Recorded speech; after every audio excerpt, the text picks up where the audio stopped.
And we're back, and that means it's time to actually do our review and an highlights of our favorite characters from the Warhammer 40,000 Character Encyclopedia. Again, this copy was provided to us by DK Books. Thank you very much to them for giving us a chance to get this book in hand and look at it and review.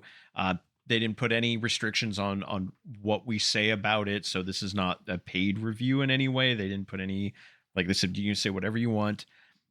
The book itself, I have seen a couple of complaints because it is available now. Like, this isn't like we got this like basically the week it came out. The biggest complaint I have seen about the book is the fact that the front cover is thicker than the rest of the book, and that is because it does contain the sprue for Lieutenant Titus if you want to build the model from Space Marine 2. And you do technically have to open up the front cover to get him out, which you can open it up from the back of the front cover. It's all like pre-punched for removal. So you do technically have to damage your copy to get the model out. It reminds me a lot of the various Lego books, like Lego Star Wars, where there'll be like a little minifig included. I think those are also done by DK Books, so they have experience doing these kinds of things. But honestly, as far as a complaint and the book not being as thick as it appears, it's still a very substantial book because it is 200 pages of characters, and every single character gets at least a page of coverage. Some characters get 2, and a few characters, like the various Primarchs that are covered, get 4 pages of coverage. This book is written by Wade Price, who's kind of like the lore master at Games Workshop, and I do want to say it is surprisingly comprehensive. There were a lot of characters in here that I absolutely did not expect to see. There are a lot of characters in here who have been legended. So this is not just an ad for here are the newest characters that you should totally buy, because there are characters in here you can't totally buy at all. And it was good to see older characters mentioned and given just as much spotlight as currently existing characters. There are some very new characters who got models just within the last like 6 months or so in here. And it runs the gamut of every faction in the game, with the possible exception of there's not a lot of coverage for things like Harlequins. There's no Harlequin characters in here, but Harlequins don't have any named characters other than the Solitaire, and the Solitaire is not a specific person. It is a Harlequin taking on a role, so they don't really apply. But these are all special named characters from the history of the more or less current era of 40K. Everything from Bobby G all the way through to Illuminor Xeris at the very end. It is not in alphabetical order. They are grouped by faction, generally starting with the more prominent characters in a given faction, and then other, lower ranked characters after that, and then switching between factions. The Imperium, to be fair, is roughly half the book. There's a lot of Imperium characters here.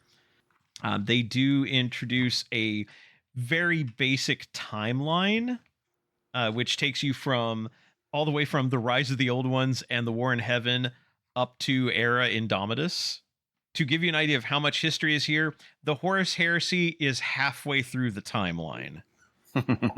So this includes everything from the rise and fall of the Eldari, the Great Sleep of the Necrons, the Unification Wars on Terra, the Scouring, the Black Crusades, the founding of the Adeptus Sororitas, Wa Gazgul. It's pretty comprehensive. They do give rough breakdowns of the various factions at each like header for a section. It's broken into Imperium, Chaos, and Xenos. There's also at the very end of the book, there's first off a very good index.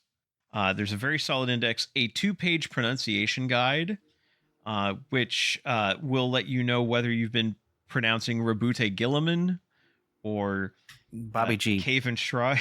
Yeah. But it will not tell you if you've been pronouncing Commander Shadowsun correctly. Hopefully you can figure that one out. Shattersun? Yeah, I don't know how to pronounce that one. But it will tell you you've been pronouncing Oshova or Shasera correctly. So if you want to say their town names, it will tell you how to pronounce those. And there's also a glossary, so if you don't know what the Great Rift is, or you need to know what is a Phoenix Lord, or What is special about the webway, or what is the Warren Heaven? The glossary will explain that, so you can read the character bios and be like, what was that? And then you've got the timeline, you've got the glossary. Like as a solid lore primer for 40K, this is actually not a bad book. If you are into lore, or if somebody is like, what is this 40K thing all about, you can hand this to somebody and they could probably pick up on the basics of the story pretty quickly. I do also want to call out how well some of the models are represented. The characters who have more story presence, it will list like, hey, here's the media that they're found in. So hey, if you're looking at Marnius Calgar and you want to know what books, comics, and games he appears in, they give you a list of the titles, the authors, what year they came out. If the character's been represented by multiple miniatures over the years, it will some on a lot of them it will show like, hey, this was their first miniature back in, like, I'm looking at Marnius Calgar. Hey, here's his model from 1988 in the Rogue Trader era. Yeah, I noticed that when you sent me Bjorn. Bjorn has his other miniature from 1994, which is a tiny little dreadnought. Yeah. And he's been in, I didn't realize he's been in 6 books. Yeah. So I really do appreciate the, like, hey, if like the bigger characters, if you want to know where they've been, just like where you can read about them or what they've done, hey, here's where that stuff is available. So I'm glad to see older models getting brought up. Characters who only have older models are still in here. So, and I will say this is recent as of more like a few months ago. So Darneth Lysander is in here, but it's his old model. His new model wasn't released recently enough before this book was published. Oh. Yeah, sorry. But that does also mean if you want to see information about, Ursakar Creed or Stonetooth Harker from the Catechins, they're in here with just as much fluff as all the other characters get, like one or two page treatments with featuring their old models. So it's really, I'm really glad to see that the old models still get their love and the older characters are still present. So yeah. There was one character that didn't get an old model though. I not to spoil. I'm hoping I'm not stepping on your toes, Richard. But Cody, as they did not show off his old model, that you only get new baby pants model. Yeah, that's a little bit of a disappointment there, but like, oh well. Yeah, I like I said, I fixed him. Yeah, it's fine. So we're gonna basically to highlight what's in this book. We have each picked out 5 characters who are among our favorite in here, and this is just the tip of the iceberg. But so we will cover, between the 4 of us, 20 characters, and we'll kind of round robin it and go around the. So I'll go ahead and start off, and my first character that I picked off, I'm gonna kind of just work through. I picked Mephiston, Lord of Death, the chief librarian of the Blood Angels. He does get a 2-page spread. He's a large enough character to get a 2-page spread. It does list his books, his older model. It even talks about the model variant. So if you want him holding his, like, the stock pose is him with his plasma pistol out. But if you want him wiping blood from his mouth, they focus on, like, hey, there's another way he could be modeled with his existing kit. But yes, Mephiston, the chief librarian, who was once known as Calistarius. He was a librarian, and in fact, if you have ever played the newer version of Space Hulk that they released, and newer being like 10, 15 years ago, that featured a Terminator librarian named Calistarius. That is Mephiston before he became Mephiston, but he was admitted to the Death Company during the what would be the Second War of Armageddon, the first Orc invasion of Armageddon, and a building fell on him. And he was going through the Black Rage, which means he is insane and sees everything as Horus and Sons of Horus, Chaos Space Marines from the Horus Heresy around him. And he got trapped under a building, and somehow, while being trapped there for 7 days and 7 nights, he pushed through the Black Rage and became Mephiston, who is far more powerful and terrifying than any other Blood Angel. With this quote, "None know what I have had to sacrifice to give my chapter a future." They feature some of the artwork that's been done of him, details on his armor, like the fact that unlike most librarians, he does not wear blue armor. He wears red armor that is shaped like stripped skin, like stripped musculature, because his role as Lord of Death supersedes all other chapter conventions. But yeah, really nice 2-page spread on Mephiston. I love him on the tabletop. He's a tiny dreadnought basically, because he will utterly wreck things that he gets near, and he can shrug off a ridiculous amount of damage. But also just a really neat looking model when they did their most recent Blood Angels refresh. I know a lot of people do not like some of the Blood Angels treatments, but Mephiston actually was treated very nicely. So yeah, Mephiston, definitely one of my favorites. Dennis, I'm going to hand it off to you for yours. Cool. So I decided to go in order of how I picked these characters up and use them on the tabletop, because yeah, all of these I've actually used in games, and I think most of them even in tournaments. So yeah, first one I picked was Jane Czar, and anyone who knows me is not surprised in the slightest, because back in 3rd edition, when we were looking at the books at college, it was like, oh wow, who's this character? Oh yeah, I like Howling Banshees. Oh, this is the big Howling Banshee. I want her. So I did finally get that model when I got back in at into 5th, early 6th, and the new model is amazing. And in here, she only gets a 1-page spread, because I mean, if they gave 2-page spreads to all the Phoenix Lords, well, it would take a while because there's a lot of them.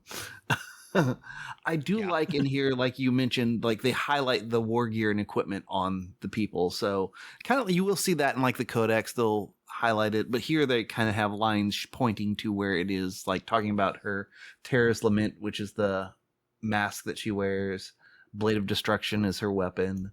Silent Death is the little ranged weapon she's got in her hand. And I mean, it also gives name, rank, affiliation, and war gear. And so it's like her rank's Phoenix Lord. Well, I don't think Eldar really have ranks, but yeah, we'll it keeps it all synergized with all the rest of the different entries, because they all say rank, even if you're Xenosword.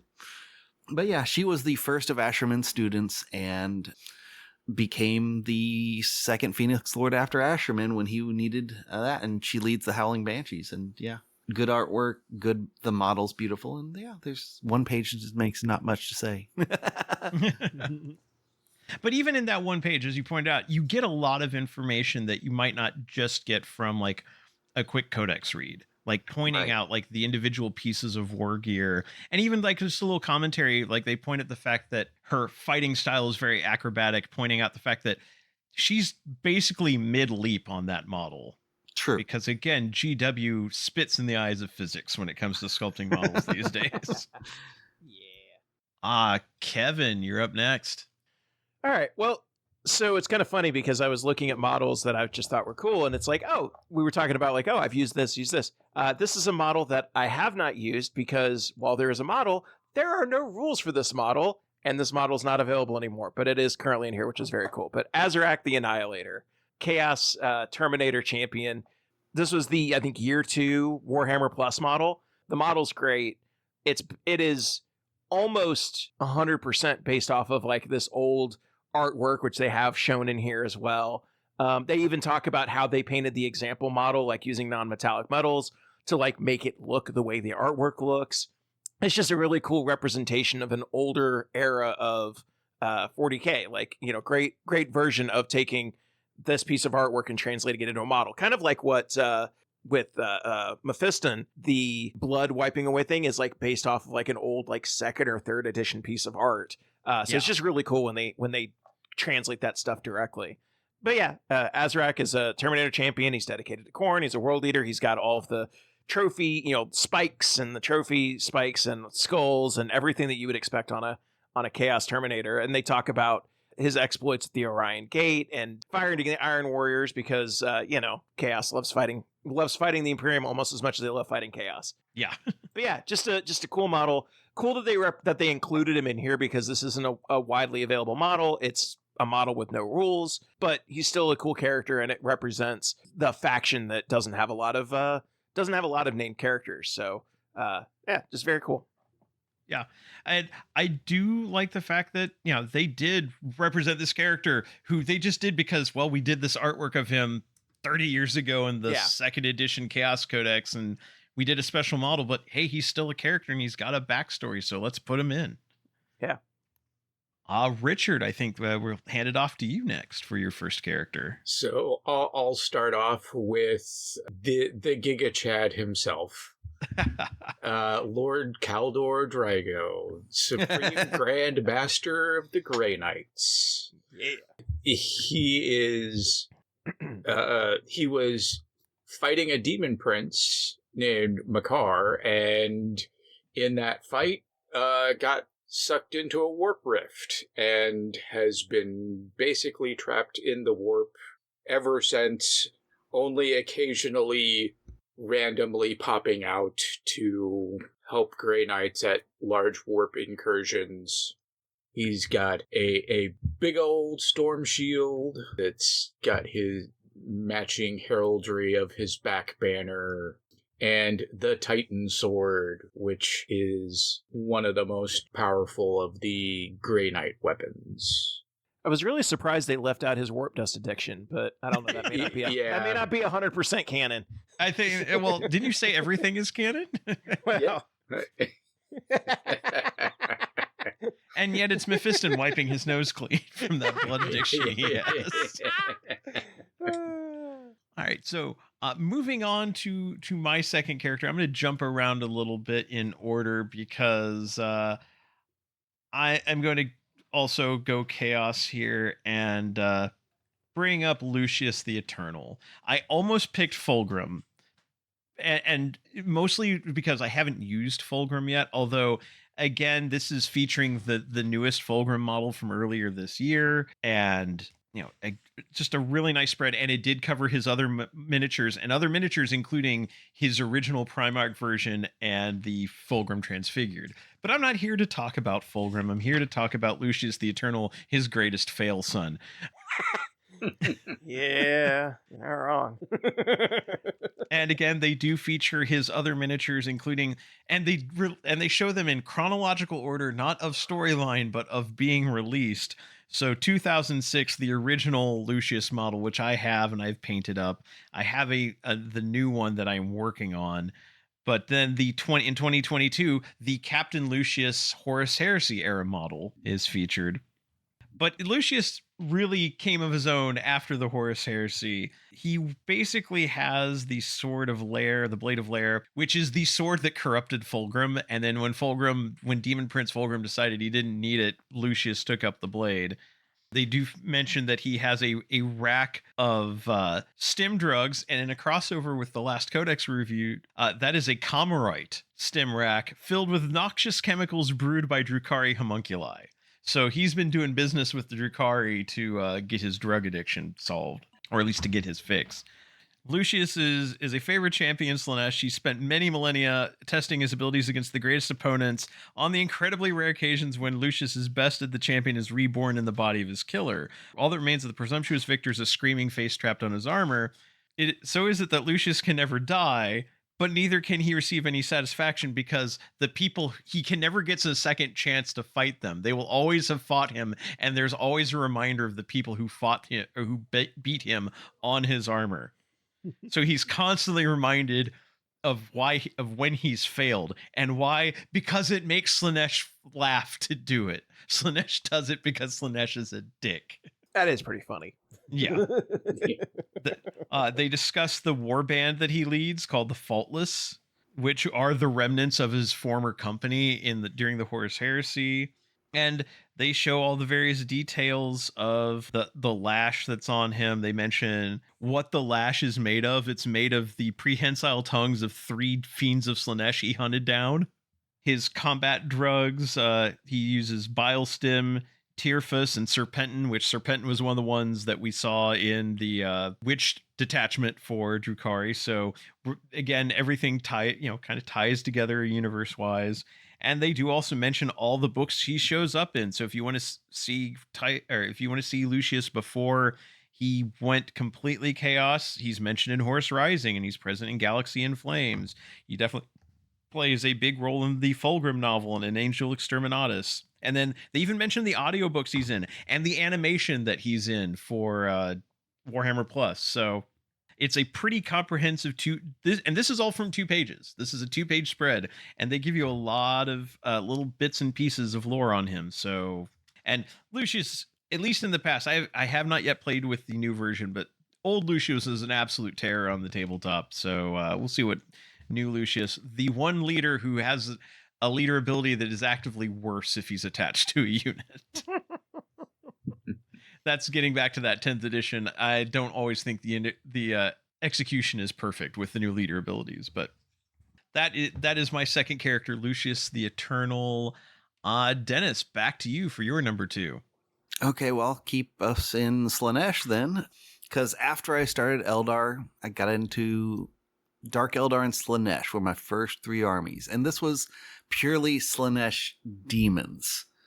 And at the time, demons did get a codex, but they were still, you had to run all of them. You could try and run one, but it'd be very weak. And they didn't have many characters at all then. And then they slowly got named characters. And in this book, they only have 2. The one from way back in the day is called the Mask, who is the eternal dancer of Slaanesh. And yeah, back when I played the tournaments at Iron Halo, I used the Mask on the board a lot, because it buffs the units it's around, and it's an independent character, and now it's just a lone op character. But yeah, almost the same as we went over in the first half. And the story of the Mask is that Slaanesh cursed them so they would dance for all eternity after they suffered a defeat from Khorne. So, I mean, also in the lore, Slaanesh, Khorne hate each other. So the punishment for losing to Khorne was dancing for all eternity, but they got so good at it that they're dancing the performances of all the Slaanesh wins, and they kind of enrapture people to kind of dance with them until, well, they end up dying because all they're doing is dancing. That's at least in the lore. And it says that the Mask embodies the obsessive nature of Slaanesh and shows how dedication can become compulsion or infatuation. And that's what Slaanesh is. So yeah, picked the Mask as the second one because, well, it's been one I've used, since whenever it came out. And that's a point to call out, is that Slaanesh isn't, we tend to see Slaanesh as like the god of sex, drugs, and rock and roll, but Slaanesh is really the god of excess and obsession. And so anything can turn twisted when it gets pushed to the level of obsession. So I'm glad they kind of called that out in the book. So gives a more solid view of the lore in that sense. I've seen arguments, and I do kind of actually buy into this, that they're like, oh yeah, Slaanesh is ultimately going to win, because if you're Khorne's greatest champion and all you care about is killing and like slaughtering skulls, you're eventually going to fall to Slaanesh because your obsession is going to drive you to Slaanesh. If you are a follower of Nurgle and you're obsessed with disease, you will eventually fall to Slaanesh because of your obsession with disease. So I was like, that's very interesting. It's a very interesting way to look at it. That means that Tzeentch is immune, because Tzeentch is all over the place. That's true. The ADHD is going to save Tzeentch. And also, Tzeentch could probably figure out, oh yeah, let's just put things in stones like like Eldar and Necrons do, so that way they don't go anywhere. Maybe, yeah. Until they get obsessed with stones, and then anyway. Sorry. Well, Kevin, since you popped up, it's time for your second choice. So I will go with the character that I have actually used, Commander Farsight, Exemplar of the RoeTaKa, which I can actually not pronounce all those words. No, I always could. No, Commander Farsight is the coolest Tau commander, and also probably the least useful because he doesn't match anything that the rest of the army does.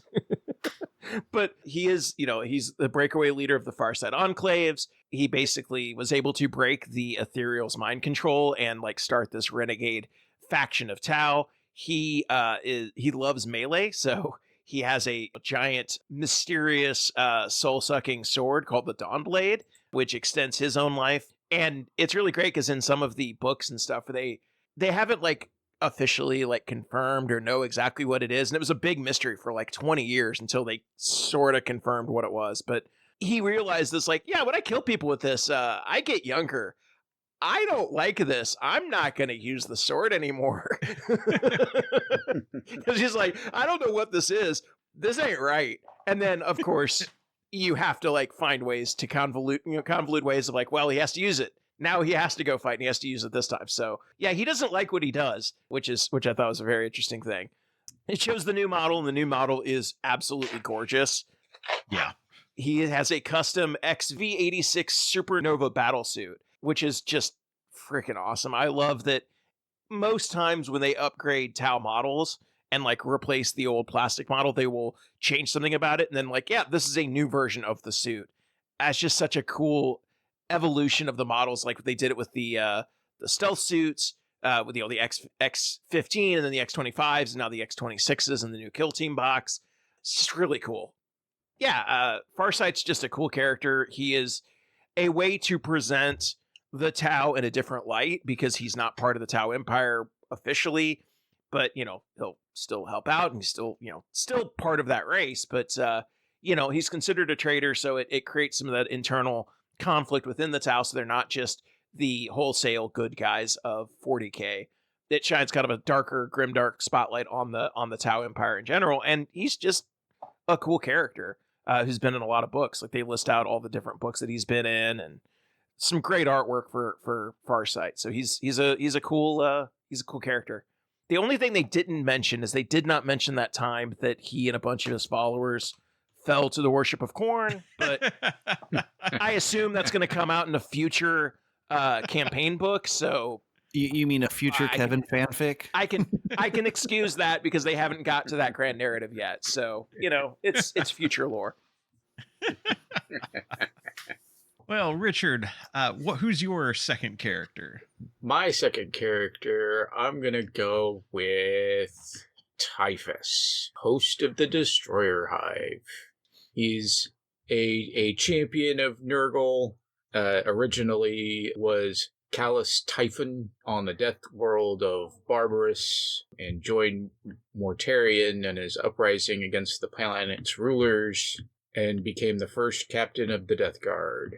Although he had a secret. He had psychic powers, which Mortarion doesn't like. And then he ended up basically diverting the Death Guard fleet into the warp, and all bad things happen. Yep. And that's when basically, Mortarion killed him, sort of, and then he was reborn as Typhus. They've got his brand new model, brand new, like his newest model, which is a pretty cool and very like indicative of the Nurgle aesthetic. And go over and mention the Dark Imperium Plague War book that he is also featured in. And he's got a nice 2-page spread that gives some nice like little close-ups of the model cover and shows his 2003 model, which was actually very important in kind of establishing the grotesque Death Guard features. Yeah, because that was really the era where they locked in, like late third edition. Again, this is like the 3.5 Chaos Codex. That's when they really locked in the identity of like Chaos Marines. And yeah, he was released along with that. So that I still have that old Typhus model around here somewhere. So that is a classic. I basically took that model and put him on a hero rock and like changed out his head and basically use him now as one of the Death Guard Death Shroud. Death Shroud Terminators. Yeah, he would be a very good, that older model would be a very good pick for that. Yeah, and took the little like ground nurgling and put that onto the new model also. Oh, nice. All right. Well, now I'm going to move on to my third one. And again, I'm saying third. These are not in any particular order. Just we picked out a number of characters. And since Kevin, you did Farsight, I'm going to do his counterpart adversary in the Tau Empire with Commander Shadowsun, or her given name in the Tau Empire, Osha Sarah. who is also a Supreme Commander. And she actually trained alongside Farsight. They are both they are contemporaries, but whereas he is long-lived because his sword keeps making him younger, they had to put her in stasis.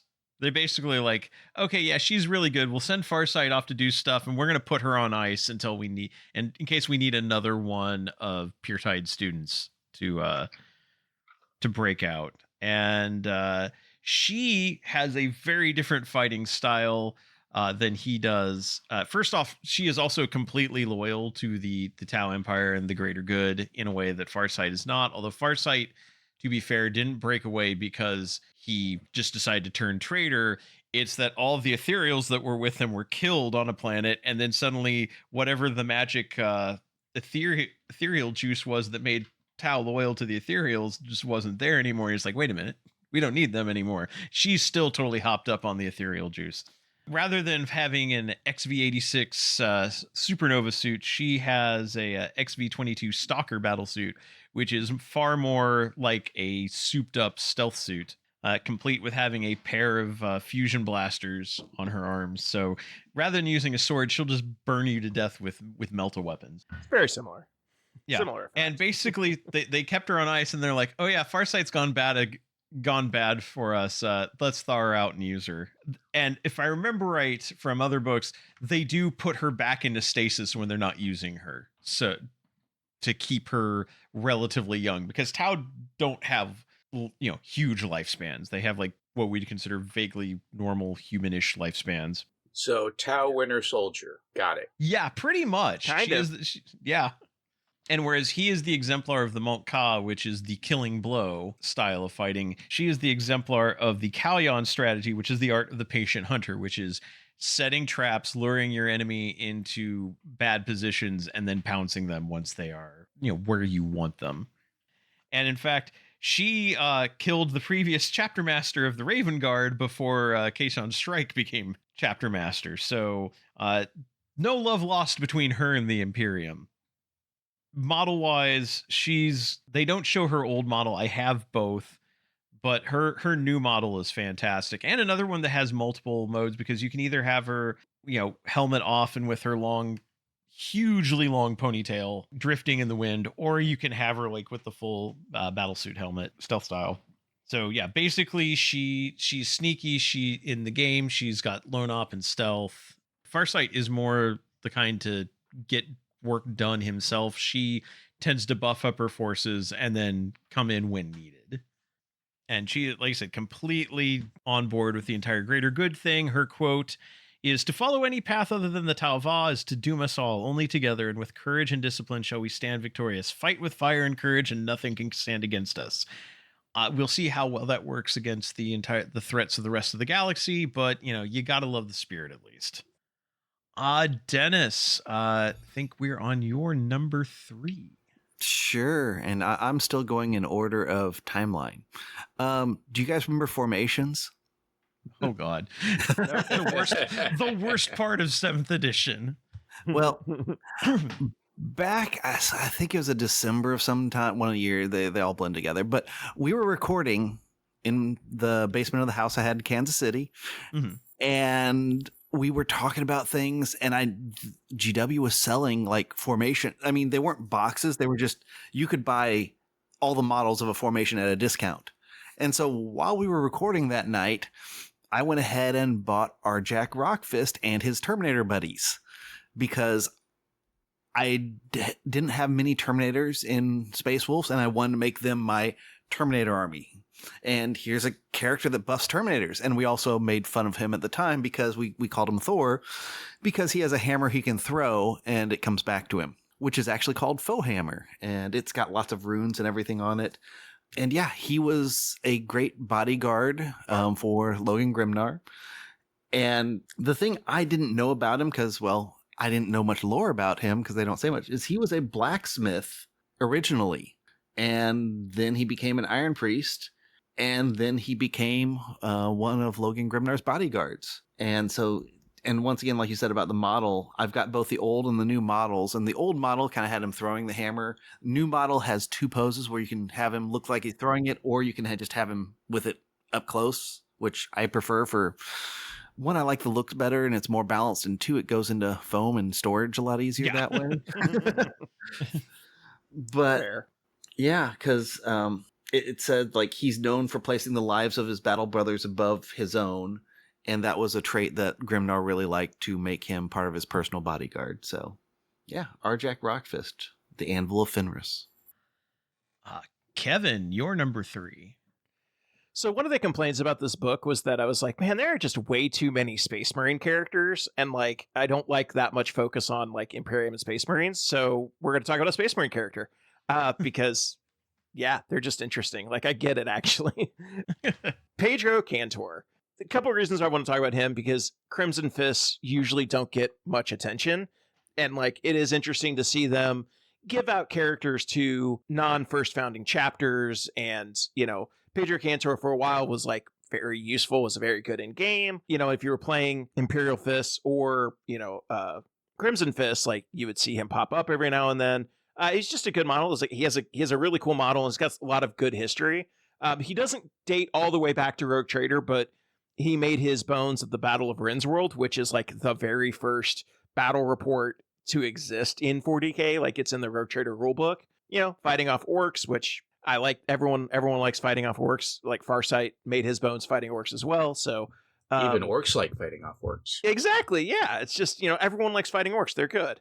But there's a couple interesting things about Pedro Cantor specifically that I really like. His name comes from one of the original like artists in the Rogue Trader rulebook. There was a Pedro Cantor with a C, who is like one of the artists. So they named this character to kind of honor him, which I thought was very cool.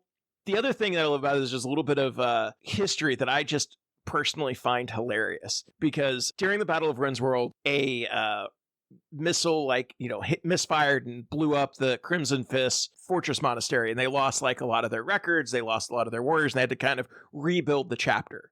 And that's like where Pedro makes his bones, is like going about and like after that, like rebuilding the chapter in his image and all of this stuff. And the funniest part of that to me, though, is the little lore tidbit that's not in here, but it's in other places, that after they lost all their records, they had to redraw their chapter insignia from memory alone, which is really hilarious that their chapter insignia is a Crimson Fist. So it can't have been that hard. Also, it is exactly the same as the Imperial Fists, so it could not have been that hard. I love that they make it like they had to painstakingly recreate it from memory. It's like, it's a fist. Come on, guys. It's a red fist. It is literally a Crimson Fist. Or is it the exact opposite? Maybe it was something more ornate before, and now they said, we're Crimson Fist. Yeah, make it a Crimson Fist. Exactly. Either way is hilarious to me. It was either something way more complicated before, and they're like, just steal the Imperial Fist and make it red. Nobody will notice. Or that was always their symbol, and they're just dumb. I don't know. I love that lore tidbit. But Pedro Cantor, it's a cool model. Like, and again, pointing out the same thing with Azaric at the beginning. I'm glad they included characters that aren't necessarily active in the game, active in the world, but like still have all this history and have all this lore and have all these memories because it's a character that everybody knows. So I'm glad they included that in here. Yeah. You mentioned that it's like one of the first battle reports. In fact, the cover of Rogue Trader, the original Warhammer 40K, like that classic artwork of this last stand of Space Marines fighting against orcs, it's Crimson Fists. I mean, it is literally the Crimson Fists. Also, I can say the Rindsworld novel, the like in the Space Marine Battles line, which discusses the entire Battle of Rindsworld and the defense that the Crimson Fists undertook, is a really good novel. Like it's a really good read. And another book that DK Books sent us was the Words of War, which is a small book of quotes from various Space Marines throughout the fiction of 40K. And it is a very slim little tome. So just a little aside here is it did include my favorite quote, which is from a Crimson Fist, and it is specifically from the Rindsworld novel. And that is a quote from Alessio Cortez, who is another Crimson Fist who is in the battle. He was a captain. And the quote is, "I haven't lost an arm, brother. It's right over there." Because he literally gets his arm like torn off by an orc knob, and they're like, after that little skirmish, I think it's Pedro Cantor's like, "Are you sure you can keep fighting?" And it's like, "Are you sure you can keep fighting?" "Yeah, sure, why not?" "Well, you lost an arm." "Yeah, I haven't lost it. It's right there." Yeah, I know exactly where it is. Yeah. Richard, your third pick. My third pick is Inquisitor Cotiez and his big pants. The most unfortunate new model of the group, I will say. Yeah. The pictures tend to be unflattering. Having like seen all the pieces, and it's not necessarily that bad of a model, but it could be much better. It just kind of the armor plates tend to just lack a little bit of detail and flourish, so which is really odd for a 40K model these days. Exactly. But he is Lord Inquisitor of the Ordo Malleus, and he wields a demon hammer and a pistol, and wears a set of power armor that makes him much more buff than other humans. He even mentions that he has studied cloning secrets and alien technology to like preserve his life, but is dead set against use of warp power, and he also has a very large spy network that he controls and gets lots of information from. So very like powerful Inquisitor that not necessarily like as physically powerful as some of the other characters in the 40K universe, but it is very cunning and powerful as far as like the information that he wields. Yeah. So my fourth pick is one of the few entries in here that does not represent a single model. There's a couple in here that represent groups. And this one is from one of my favorite book series, and that is Gaunt's Ghosts, the Tanith First and Only. And it does feature the entirety of the models from the Gaunt's Ghost, although the main focus is on Ibram Gaunt, the Colonel Commissar of the Tanith First. And they are the only soldiers from Tanith because the planet was destroyed by a Chaos Fleet right after the first regiment was formed. So they got away. He's like, basically he was given the option to stay and fight or take this regiment and go. And if he hadn't taken the regiment and gone, they would have all died. So he's like, well, we need the fighting strength now elsewhere, which they do mention that Elam Ron, one of the majors, at least of this set of models, he was a major, wanted to kill him because of that, because he basically said, we could have stayed and fought, instead you ran, so I want to murder you. But eventually Gaunt and Ron came to an agreement on that you know they came to an accord, that and kind of some begrudging respect there. But like one of the two best commissars, the other one who is not in here because he does not have a model, and that is a travesty, is Caiaphas Cain. Caiaphas Cain absolutely needs to be in this book, but there is no Caiaphas Cain models, which is why he's not. But yeah, basically the focus is on his and his units fighting during the Sabbat Worlds Crusade. And it does feature the other 5 ghosts feature. And there's a lot more than 5 ghosts. Like the ghosts are an entire regiment of troops. But some of the main characters they focus, or some of the main characters they focus on, I mentioned Major Elam Ron. There's Colm Corbeck, who is a colonel. Mad Lane Larkin, who's their master sniper. Owen McColl, who's the scout sergeant, and the trooper Try Again Bragg, who's like this. He's huge and he's a little simple. He's a really nice guy. He's also the worst shot in the unit, which is why they gave him an autocannon, so he can just put out a lot of firepower and doesn't have just kind of roughly point him at a target and hope he hits something. I will say that the listing of books seems a bit small here, but that's because they're sharing the omnibuses rather than the individual novels, and that's because you can't really get the individual novels anymore other than as special releases, but you can generally get the Founding Omnibus, the Saint Omnibus, and the Lost Omnibus. And then the Victory is 2 more omnibuses. It's Victory Part 1, Victory Part 2, which the Victory part I think is the only part I haven't read yet. I've read the other like 11 or 12 books, like the first 11 or 12 books in the Gaunt series. It is really good. It's Dan Abnett, who is a fantastic author. I highly recommend him, especially if you want to get 40K from a very human side. You know, where there's a lot of fiction. You know, you mentioned, Kevin, that a lot of the fiction is focused on Space Marines and these larger than life characters and effectively superheroes. And the Gaunt's Ghosts are not that.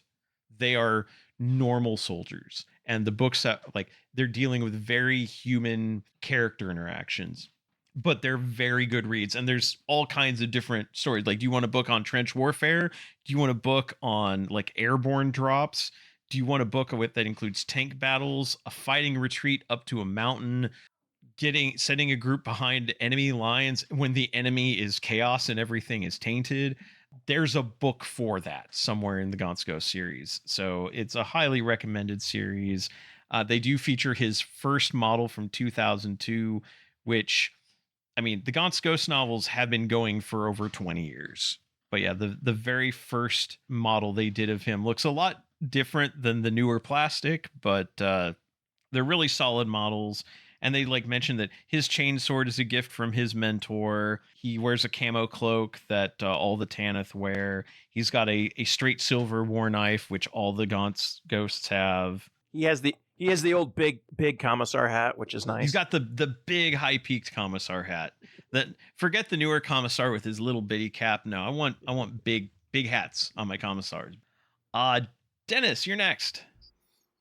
I'm gonna go back to the big hero stories. In fact, so Rob, you were the first of our group, I think, that played Sisters back when you had all the metal models. Yep, I still have primarily metal models, but I got a lot more plastic now. So when they had the re-release, that's when I finally made the plunge into buying the Sisters boxes. And then you guys know that I had the gripe that there was no Canonist with jump packs, so I had to use Celestine. Oh, darn. Oh, no, not Celestine. I know. But this isn't about her. I picked Ephrael Stern, who's also come back from the dead, thus getting the moniker Thrice Born and having weird psychic, not psychic, blessed powers. I mean, nobody's sure yet. Some people deem her a heretic because of these. Others say it's the gift of the God Emperor, who's totally not a chaos god. Yeah. But no, I mean, when I picked up this model, I kind of picked it up actually more for the Harlequin that came with her, because I thought that was just really cool that you'd have a Harlequin and a sister kind of helping each other out. But you can only field them in Sisters. So I have used this model, and it's a ton of fun. And you guys also know my paint schemes are very much normally the off-whites, the golds, the purples. She's a named character. I have her painted exactly like she is in the picture, with the red cape, black armor, silver trim. So, I mean, it's that type of, I guess, care that when I see the characters, like, yeah, I really want to see that character be that character. And having her on the board is kind of, because her and her Harlequin friend, who I would mispronounce his name. Is it in the back, Rob? No, it's actually, I don't think, let's see. Keeganil, I think. Yeah, Keeganil. Of the Bloody Tears. I'm bad with names, so. And they're just running around the universe kind of as outcasts, fighting chaos wherever they can. And it's kind of a cool story. Then I think she has her own novel, even though since she's only a one page in this book, it doesn't list what novels she's in. But yeah, a sister of battle with a story of running around fighting chaos and she's come back from the dead and has special powers. Yeah, that's definitely larger than life. And so you have the humane stories of like human interactions, and then you have superpower stories like Ephrael Stern.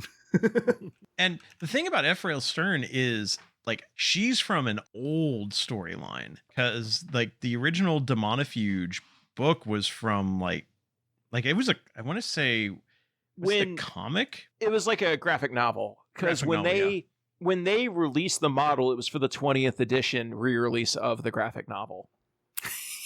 Yeah, the first graphic novel is from 1999. So as a character, she's probably, because Celestine wasn't in the original Sisters. Yeah, correct. So she might be the oldest named Sisters character that is actually like a saint of some sort. Like there were named characters before, but nothing of like with like superhuman power level. Right. Something I actually found interesting when I was looking at her entry was they do mention that she is accompanied by an Eldari named Mensha Luyet Kiganil. And the one little bit I got from that was like, wait a minute, Mensha, and his name is Kiganil of the Bloody Tears. And then I thought, well, Kayla Mensha Kane, which is Kane with the bloody hand. And I'm like, okay, so that means Kayla means hand in Eldari because Mensha means bloody. So like if you know a little bits of lore, you can just pick up on pieces like that. So that was my little, yes, I'm a huge nerd for fake languages. So. And then if we're going there on that little segment they mentioned, it's also interesting that he kind of views her slightly as companion, but more as she's a living weapon to fight chaos. Basically, find chaos, point stern towards it, say go. Yeah. So I mean that goes back into the Eldar being kind of manipulative. Oh yeah. Kind of.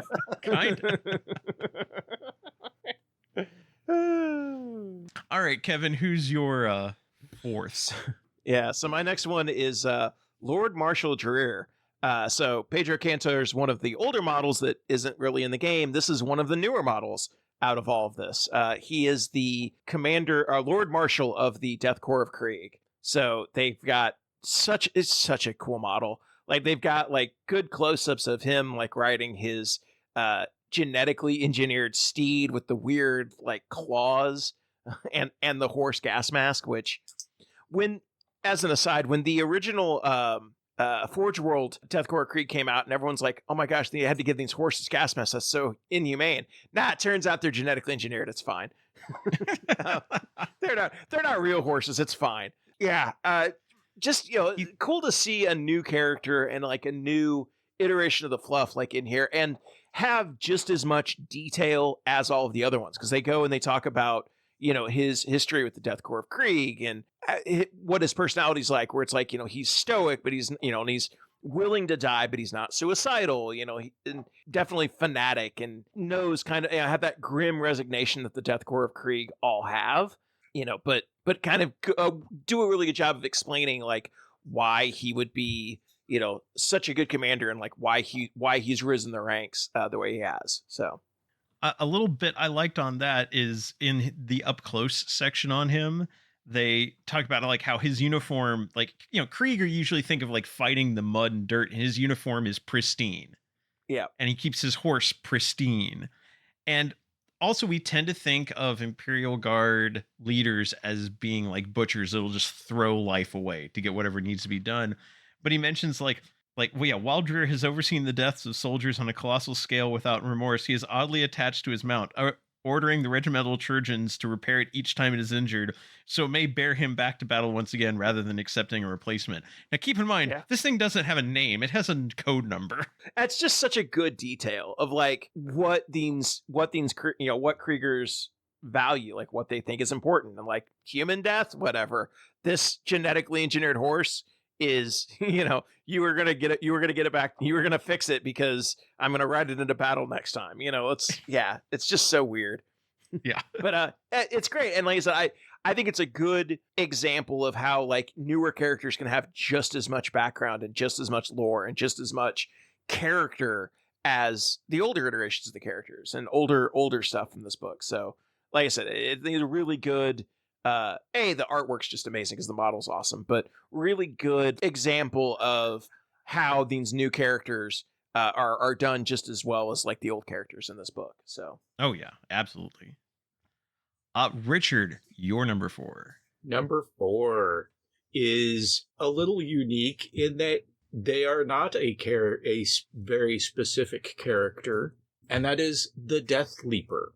The Death Leaper is not actually a very specific entity. It is a very advanced strain of lictor bioform. So it's not just one, but it is a very unique variant of a type of lictor. So multiples may exist, but they are the stealth, assassin, psychological warfare masters of the Tyranid race. And, including having a chameleonic skin and feeder tendrils that will suck out the victim's brains and absorb their memories. And this is yet another one where they show the new model and they don't have a thing showing off like the previous models.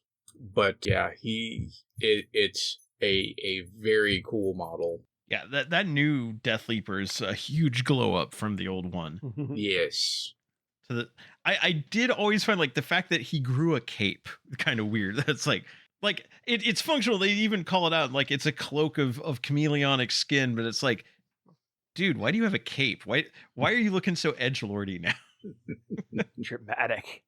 I mean, you do think about it in general, like a cape is actually a very, very basic stealth thing based on the fact that, humans are hardwired to recognize humanoid shapes. Yeah. And a cloak conceals that. So Yeah. it makes figures harder to discern.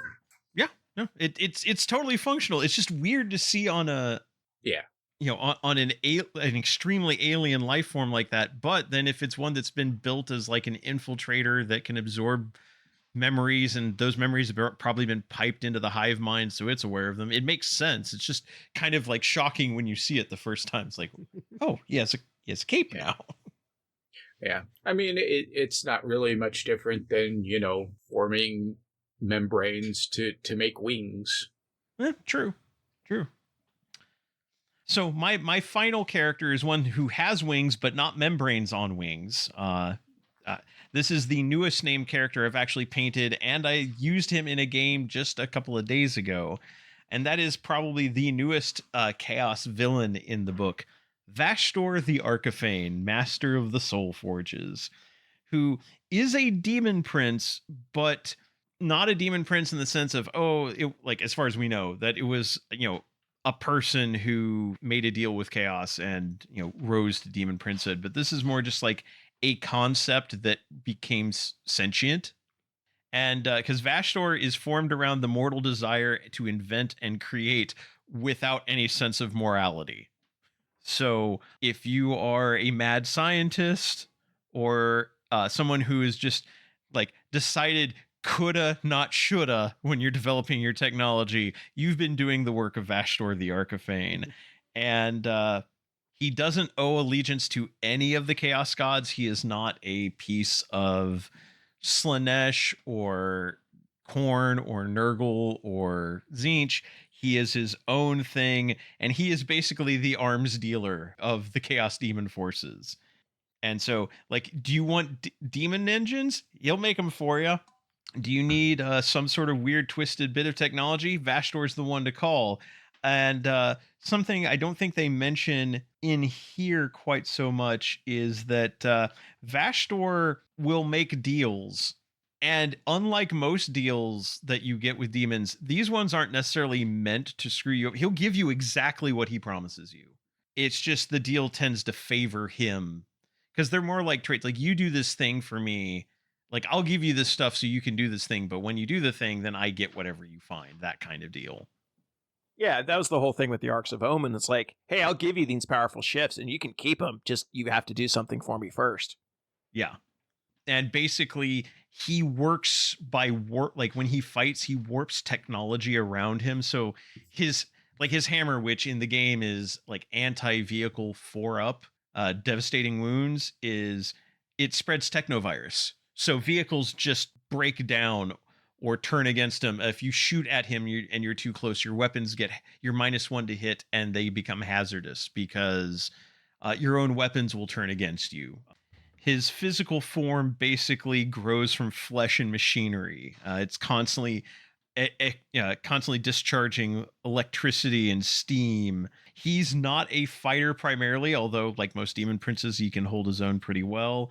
And also, he recreated the Dark Angel homeworld of Caliban and turned it into Wormwood. It is like basically a demon world that he is now riding through the webway trying to find something.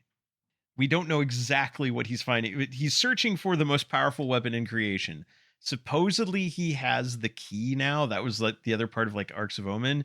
He has the key, but he doesn't know where the lock is. So he's hunting the webway, burrowing through with an entire planet, which also just really messed with the Dark Angels doing that.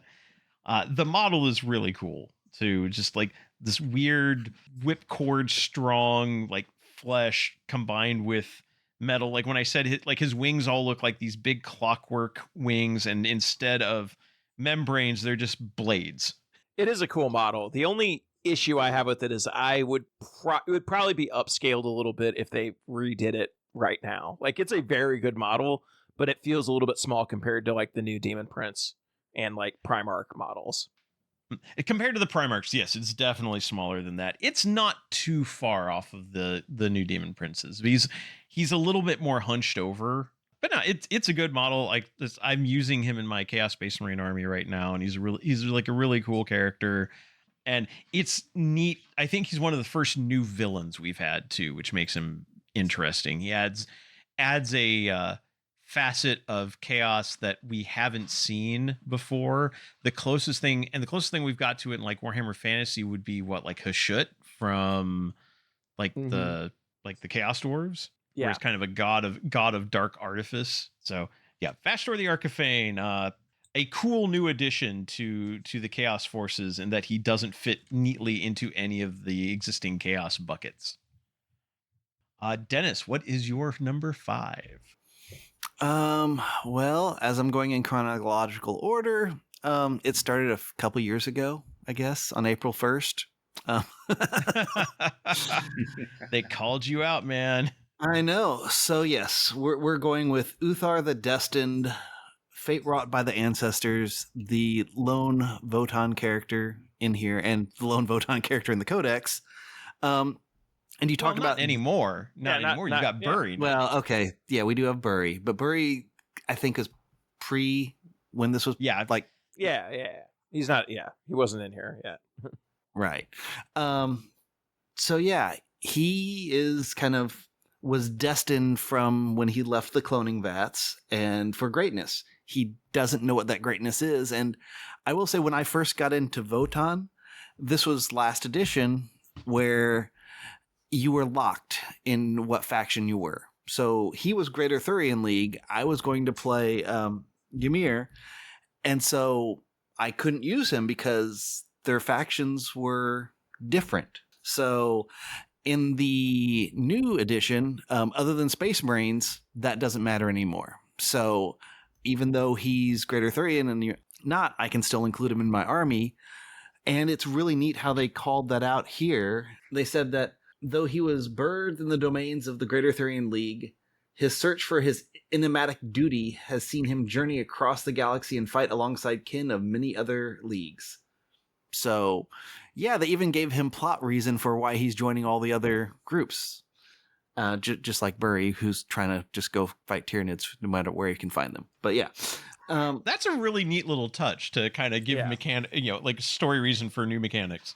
Yeah, and I love when games and groups do that type of thing. They make mechanics and story merge. I really like that.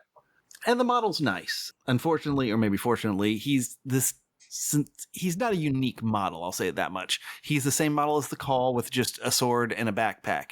But if you think about it, some of the early Space Marine characters were just, here's just a different set of war gear, like we talked about at the very beginning. So, Pedro Cantor was a guy with like a power fist and a storm bolter and a backpack. Yep. So this is the same thing. Votann are just now getting started. I mean, are they still the newest faction? no, Emperor's right. Children technically. Oh, right. I them. forget about Although- Emperor's Children because And Agents of the Imperium. Yeah. Well, okay. So Emperor's Children, the newest faction to get their own codex. But as far as being a new faction added to the 40K universe, I would say Votann would be technically the newest, because before their 9th edition release, they didn't exist in the lore other than as squats from like years and years and years ago. Yeah. So fiction wise, yes, the newest to be introduced to the fiction. And it's really nice that the newest to be introduced in the fiction is here in the encyclopedia. Yes. Yeah. All right, Kevin, you're number 5. So I wanted to do this one because it gives us some opportunities to talk about more history of the game and things like that. But I'm going with Trazon the Infinite because it's kind of funny, like listing out like all the great new models that are in here, and like they still have Trazon's old fine cast model in here because he hasn't gotten a new one yet. So it's kind of shocking a little bit to see an older model that's doesn't hold up as well as some of the other ones. But Trazon is indicative of like the change that they made with Necrons. So they introduced Necrons in late 2nd edition, early 3rd. They had their first codex. They had no named characters at all because the entire shtick of this army is soulless, mindless robots. You know, no characters, no like motivations, no personality. That was the whole thing. When they revamped them in 2010, 2011 in 5th edition, they controversially like gave the ruling class of Necrons personalities and like motivations. And Trazon got, in my opinion, like the best version of that because he is a archivist and ADHD collector of things, which none of us know anything about. You know, he is going around the 40K universe collecting different things and like obsessively like machinations to get these rare artifacts. So they mentioned in here in his displays, his collection contains a clone of Primarch Fulgrim, Wraithbone choir of from a craft world, the head of an Imperial Saint. Not just any Imperial Saint, Sebastian Thor, the guy who ended the Age of Apostasy and like officially approved of the Sisters of Battle being a thing. Right. He most recently acquired, Ursarkar Creed from Cadia. His story hints that he may have the Salamander's Primarch. Vulcan, thank you. I was like, I just blanked on his name. That he may have that Vulcan may be alive in his library of things. Like, it's just a cool character. They don't list it on here like the different places he's popped up, but he also pops up in the Infinite and the Divine, which is like the best Necron story that they've done so far. And then to wrap all this up and kind of tie into the next things that's going on, he's going to be a character at the Grand Narrative, which is super cool as well. So I felt like I had to include him. Because I think he is the best example of how the Necron lore has changed over the years and really like expanded to give every faction characters and depth and complexity rather than just, being, especially from those earlier editions of the fluff and earlier editions of the game where, it was much more make your own stories, make your own characters, make your own motivations. And now it is fully evolved into this curated part of a larger universe that 40K has become. So I think it's an interesting just point along that path.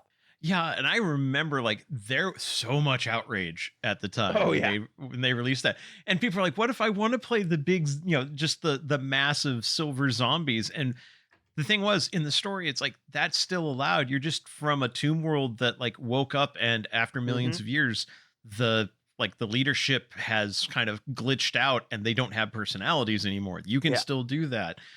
I also like Trazon, of all the characters from the Necrons, and they actually had a surprisingly large number. Like they had Imhotep and Zarek in here, of course. I was surprised to see Anrakir the Traveler. That's one I didn't think they would have in here. Yeah. But of all of them, I think Trazon has also been the most interesting in the sense of he's not a villain necessarily. He's just playing his own game because he was instrumental in the Imperial forces surviving in like the Fall of Cadia. Because like during the Battle of Cadia, he shows up and he realizes, oh yeah, we should probably maintain the Blackstone because my people put that up to keep the warp away. So I should help you guys out. We did this for a reason. You should not mess with it. And so, hey, I've got some Imperial forces I've just been sitting on in my gallery. You want them? And just starts unleashing like Horus Heresy era Ultramarines and entire divisions of Imperial Guard. And that's where Greyfax came in, because he actually had Greyfax in his museum, and just like, oh, well, hey, I've got an Inquisitor, by the way. Here you go. He's the ultimate lore trump card, where it's like, hey, if we need to bring back Commissar Yarrick or Creed or Vulcan or whatever, he just had it in his vault. Okay, cool. Here you go. Like it's the perfect like get out of jail free. Like it allows them to do kind of anything they want. So he's a cool character, and I think he's the best version of the changes they did to the Necrons. And I think hopefully everybody would agree with that. I think he is probably the best character. Also, props to the editor for putting Trazyn and Oric and the Diviner on facing pages, because those catty bitches hate each other. And making them stuck facing each other for eternity in this book is hilarious. That is great. All right, Richard, time to write us out with the fifth one, and I have a feeling I know who you're picking. Oh, yeah. It is the Grand Warlord of the Great Wa, Prophet of the Wa, Ghazghkull RoeTaKa. So this is the biggest, the meanest, the most cunning orc. He's had quite the glow up of model. Oh yeah. Starting from the 1992 model that is very much the Hun style warlord model that is, just on a little 25 millimeter base. Yeah. Up through the 2000 when he got a larger 40 mil base metal model that for that time was still pretty impressive. Mm-hmm. To just the absolute monster of a model that is bigger. He's not quite as big as like the demon Primarchs, but he is bigger than like the regular Space Marine Primarch models. He falls inside that range of a model with just an enormous power claw and Mork's Roar, which is a custom Shudo with like 4 barrels and big, huge exhaust pipes coming off the front, off the top. And then there is also a nice little sidebar here on his favorite little companion, Makari. Hey, I'm happy Makari made it. Yes, his little Gretchen standard bearer that is the luckiest git. And is he though? He's not. He is not. He was gone for a while. I mean, back in 3rd edition, he had a 2-up luck save. It was amazing. Right. But like any other Gretchen, he's not that hard to kill by chance, and there's not really one Makari. It's very similar to the what's his name's Goldfish. Like whenever Xanathar's Goldfish, where like any time he dies, his lieutenants will grab another and put him in his place before Ghazghkull notices. It's not mentioned here in the encyclopedia, but when the 4th edition codex came out and Makari had, gone away, there was a footnote in there about how Ghazghkull accidentally sat on him. And that's how that Makari died. Yep. I would also like to call out the fact that this particular entry taught me a new word: recapitate. Yes. Yeah, Amazing. and it is exactly the opposite of decapitate.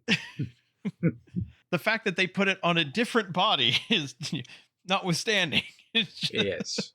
But yeah, that is such a fantastic model and one of the longest running constant foes in the 40K universe, going back to 1992, so predating second edition.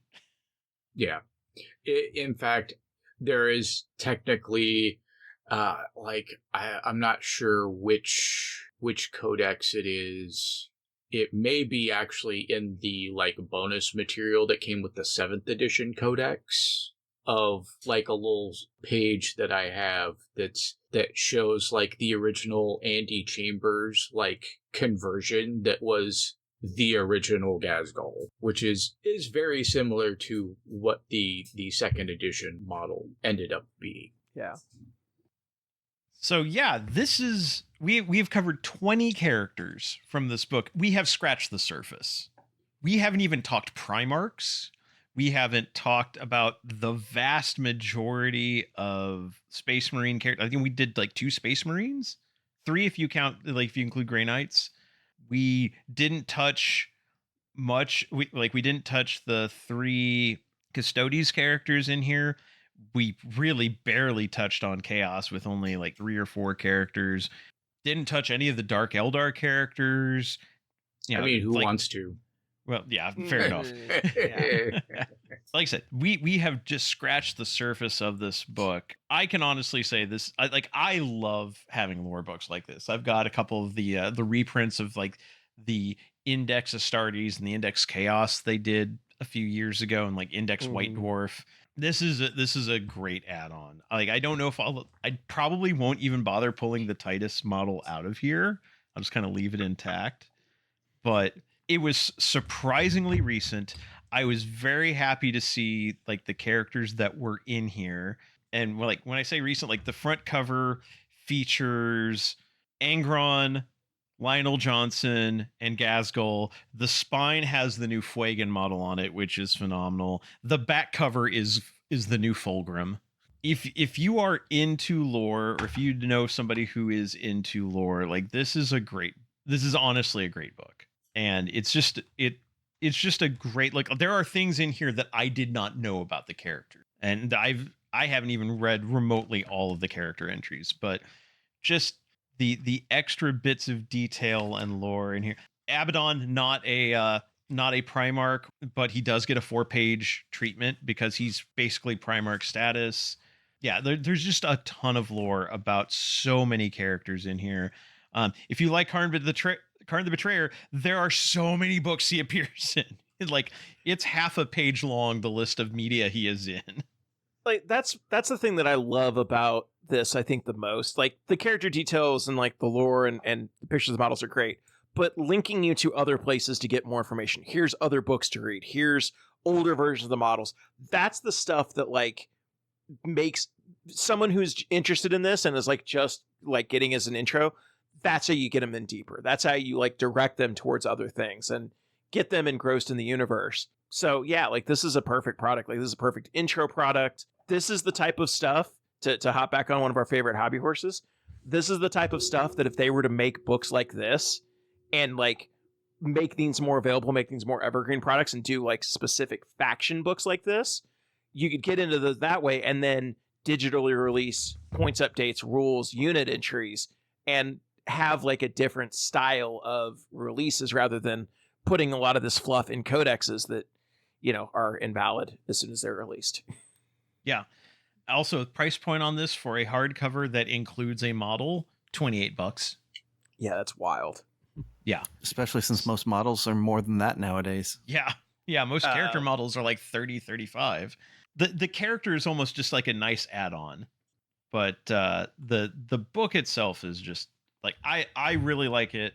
I'm going to enjoy having it in my library. So yeah, highly recommend it. Again, thank you to DK Books for sending this to us. This is something, and honestly, I kind of didn't know what to expect. They just released it'd been up for pre-order for a while. In fact, several of our patrons said like, oh yeah, I've had this on pre-order. But yeah, I kind of didn't know what to expect going into this, and I was very pleasantly surprised. So yeah, recommended. And I agree with you, Kevin. I think if we did more fluff books like this, it would allow them to have something to sell for the people who want to get deeper into a faction with being able to separate out the rules so those could be updated and you wouldn't have the feels bad of, I bought this book and now most of it is useless. So yeah, that would be awesome. Well, anyway, that's gonna wrap it up for this episode of Preferred Enemies. We'll be back in a couple of weeks with something new to talk about. Probably not a product review. I cannot promise that because apparently it just kind of happens sometimes.